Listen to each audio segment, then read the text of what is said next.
Hey, my peepsy cheapsies. A quick video to explain what the words log, tree, and branch come from because no one knows. They're too stupid to know. But we're going to show on this channel what they mean. So, why is this called a log? Well, there's the chief Celtic god is called Log. And so, why would this be a log? Well, this was probably put upright. Once it's cut, it becomes a log. And this was probably an upright totem pole, just so it could venerate a god called Log or Lug, or Log, Lug. And one of the most prominent gods of Irish mythology, as we see, portrayed as warrior, king, master craftsman, and saviour. And Lug light, luck. This is if there was even in a polytheistic society, there's still a god that's worshipped more than the others. So a polytheism is also a monotheism. And this guy had a magical spear. This is so fascinating. So Luke has several magical possessions. He wields an unstoppable fiery spear, a sling stone, owns a hound. This is so good.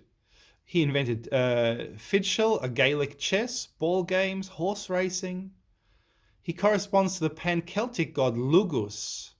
He has a Welsh counterpart. He's equated with Mercury and Apollo. So this is the god of light. So straight away, we know that, the Old Testament God is also a god of light. Jesus is a god of light. So even the pagans had their own god of light, probably why they accepted Christianity so readily. And he's described as a man, tall and fair, a great head of curly yellow hair, green mantle wrapped about him, and a brooch of white silver in the mantle above his breast. Next to his white skin, he wears a tunic of royal satin, and red gold reaching to his knees, a black shield, a hard boss of white bronze. In his hand, a 5-pointed spear, next to it a forked javelin. Wonderful is the play and sport and diversion that he makes with these weapons, but none accosts him, and he accosts none, as if no one could see him. Interesting. Blood-coloured hair, bronze-coloured face, basically a sun god, really. And there's so much information which you can read yourself. There's the Lugi people are all over Europe. There's Lugi in the Ptolemaic map of Britain, 150 AD. The Lugi are all over Europe. Tribes are named after gods. Names are named after gods. So the Lugonas, the Lugi in Britain, here in Belgium, in Poland. Ludzi just means people in Polish.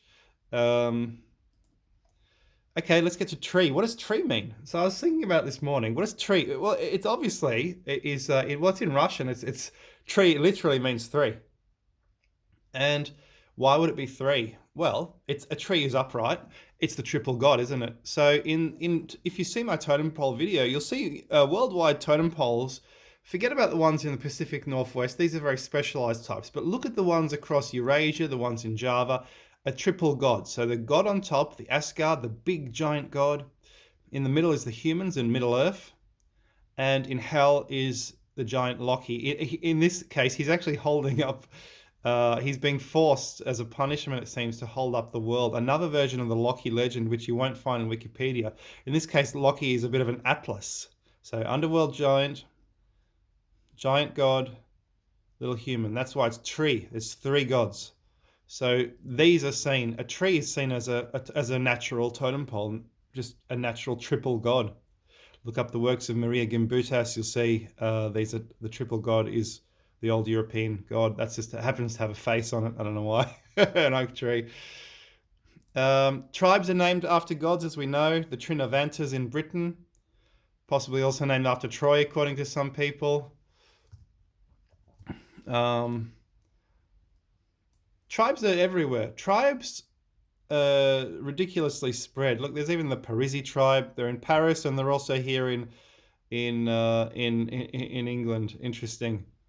Think about it like the Turks being in Turkey, but also in Berlin. Okay, what does branch mean? Well, I was thinking about it. So branch, the leaves fall off, and the branches die and fall off too. Must be named after a god, right? Celtic god Bran. And he's actually, the story of the Green Knight? And the Green Knight tells Sir Gawain, okay, you cut my head off now, sir. And the guy says, okay. And then he says to Gawain, now I'm going to cut your head off in a year's time. So this Celtic god, and my phone's running out of battery, I better finish soon. He basically he has a wondrous severed head. So he loses his head, so he's a resurrection god. The head is the seat of the soul, powers of prophecy and fertility. Bran had been mortally wounded and requested his companions cut off his head. He instructed them to take their head with them on their wanderings, telling them that it would not only provide them with marvellous entertainment and companionship, but it would remain uncorrupted as long as they refrained from opening a certain forbidden door. If the door were opened, they would find themselves back in the real world and remember all their sorrows. And they had to bury their head in the White Mount of London. That's another legend. So there you go. Bit of a green man, a resurrection god. Hope you've enjoyed that on what log means, what tree means, and what branch means.